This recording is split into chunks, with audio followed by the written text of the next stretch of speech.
عزیز طلبہ و طالبات، معزز والدین اور محترم ناظرین و سامعین، السلام علیکم ورحمۃ اللہ وبرکاتہ۔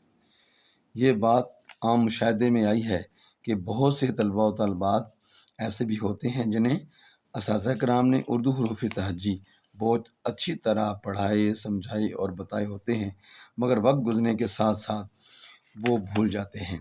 تو آئیے ہم اردو حروف تہجی کی دہرائی کر لیتے ہیں تاکہ پھر سے اچھی طرح یاد ہو جائیں۔ میں حروف تہجی کو پڑھوں گا تاکہ چھوٹے بچیوں کو یاد کرنے میں آسانی ہو، تو میرے ساتھ ساتھ پڑھیے۔ میں حروف تہجی کو پڑھتا ہوں اور آپ میرے ساتھ ساتھ پڑھیے تاکہ آپ کے لیے آسانی ہو۔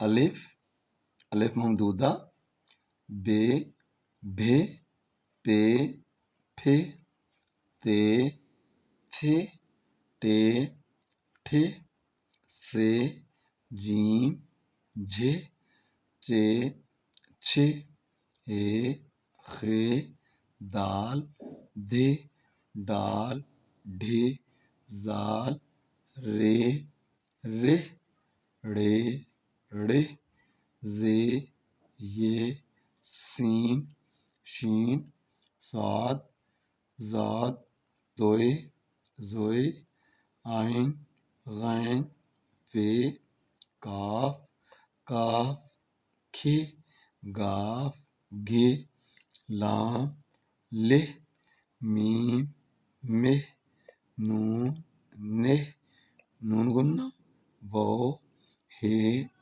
حمزہ، چھوٹی یہ، بڑی یہ۔ چھوٹی یہ کو یا معروف اور بڑی یہ کو یا مجہول بھی کہتے ہیں۔ میں حروف تہجی کو پڑھتا ہوں اور آپ میرے ساتھ ساتھ پڑھیے تاکہ آپ کے لیے آسانی ہو۔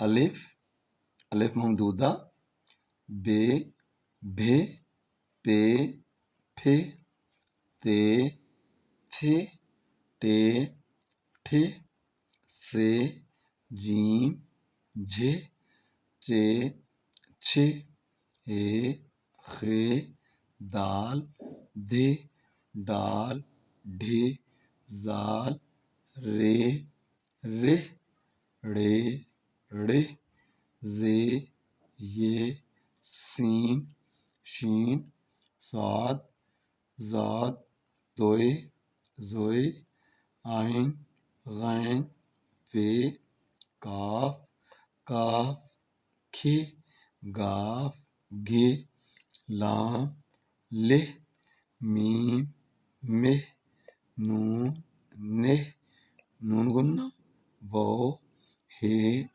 حمزہ، چھوٹی یہ، بڑی یہ۔ چھوٹی یہ کو یا معروف اور بڑی یہ کو یا مجہول بھی کہتے ہیں۔ امید ہے کہ آپ کو اچھی طرح اردو حروف تہجی سمجھ میں آ گئے ہوں گے، اور آپ بار بار ان کو دہرائیے اور ان کو یاد کیجیے اور پھر دی ہوئی جگہ پر لکھنے کی مشق کیجیے تاکہ آپ اچھی طریقے سے ان کو سمجھ سکیں اور خوبصورت انداز سے ان کو لکھ سکیں۔ آپ کا بہت بہت شکریہ۔ اردو ہے جس کا نام ہمیں جانتے ہیں داغ، اردو ہے جس کا نام ہمیں جانتے ہیں داغ، سارے جہاں میں دھوم ہماری زباں کی ہے۔